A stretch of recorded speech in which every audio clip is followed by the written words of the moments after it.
സമസ്തയിലെ പ്രശ്നപരിഹാരത്തിന് പുതിയ സമിതി. സമസ്ത അധ്യക്ഷൻ ജിഫ്രി തങ്ങൾ, പാണക്കാട് സാദിഖ് അലി തങ്ങൾ, പി.കെ. കുഞ്ഞാലിക്കുട്ടി എന്നിവർ നടത്തിയ ചർച്ചയിലാണ് തീരുമാനം.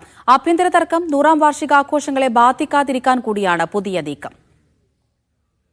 സമസ്ത അധ്യക്ഷൻ ജിഫ്രി മുത്തുക്കോയ തങ്ങൾ, പാണക്കാട് സാദിഖ് അലി ശിഹാബ് തങ്ങൾ, സമസ്ത മുഷാവറ അംഗങ്ങളായ MT അബ്ദുള്ള മുസ്ലിയാർ, കൊയ്യോട് ഉമർ മുസ്ലിയാർ, മൂസക്കുട്ടി ഹസ്രത്ത്, ലീഗ് നേതാക്കളായ പി.കെ. കുഞ്ഞാലിക്കുട്ടി, സൈനുൽ ആബിദീൻ സഫാരി എന്നിവരും അമസ്തയിലെ ലീഗ് അനുകൂല വിഭാഗം നേതാവായ അബ്ദുസമദ് പൂക്കോട്ടൂർ, ലീഗ് വിരുദ്ധ വിഭാഗത്തിൽ നിന്ന് ഹമീദ് ഫൈസി അമ്പലക്കടവ് എന്നിവരുമാണ് പുതുതായി രൂപീകരിച്ച സമിതി അംഗങ്ങൾ.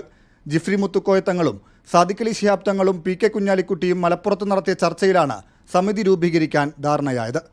സമസ്ത 100ാം വാർഷിക ആഘോഷങ്ങളുടെ ഭാഗമായ ക്യാമ്പയിൻ പുരോഗമിക്കുന്നതിനിടെയാണ് ആഘോഷ പരിപാടികൾക്ക് തന്നെ പ്രതിസന്ധിയായി സമസ്തയിലെ തർക്കം രൂക്ഷമായത്. വാർഷികാഘോഷങ്ങളുടെ ഭാഗമായ ഫണ്ട് കളക്ഷനെയും വിവാദം ബാധിച്ചു. 100ാം വാർഷികാഘോഷങ്ങളുടെ ഭാഗമായി രൂപീകരിച്ച സ്വാഗത സംഘത്തിൽ സമസ്തയിലെ ലീഗ് അനുകൂല വിഭാഗത്തിന് മതിയായ പ്രാതിനിധ്യമില്ലെന്നായിരുന്നു പരാതി. സ്വാഗത സംഘം യോഗങ്ങളിൽ നിന്ന് ലീഗ് അനുകൂല വിഭാഗം വിട്ടുനിൽക്കുകയും ചെയ്തു. പാണക്കാട് സാദിഖ് അലി ശിഹാബ് തങ്ങളും സ്വാഗത സംഘവുമായി സഹകരിച്ചില്ല. ഇതോടെയാണ് പ്രശ്നപരിഹാരത്തിനായി പ്രത്യേക സമിതി രൂപീകരിച്ചത്. സമസ്തയുടെ 100ാം വാർഷിക ആഘോഷങ്ങളുടെ ഭാഗമായി 25 കോടി രൂപയാണ് ഫണ്ട് കളക്ഷൻ ലക്ഷ്യമിട്ടത്. എന്നാൽ ലീഗ് അനുകൂല വിഭാഗം നിർജ്ജീവമായതോടെ ഫണ്ട് കളക്ഷൻ ആരംഭിച്ച് 2 ആഴ്ച പിന്നിട്ടിട്ടും 4 കോടിയോളം രൂപ മാത്രമാണ് പിരിക്കാനായത്. ഷബീർ ഉമർ, മീഡിയ 1, കോഴിക്കോട്.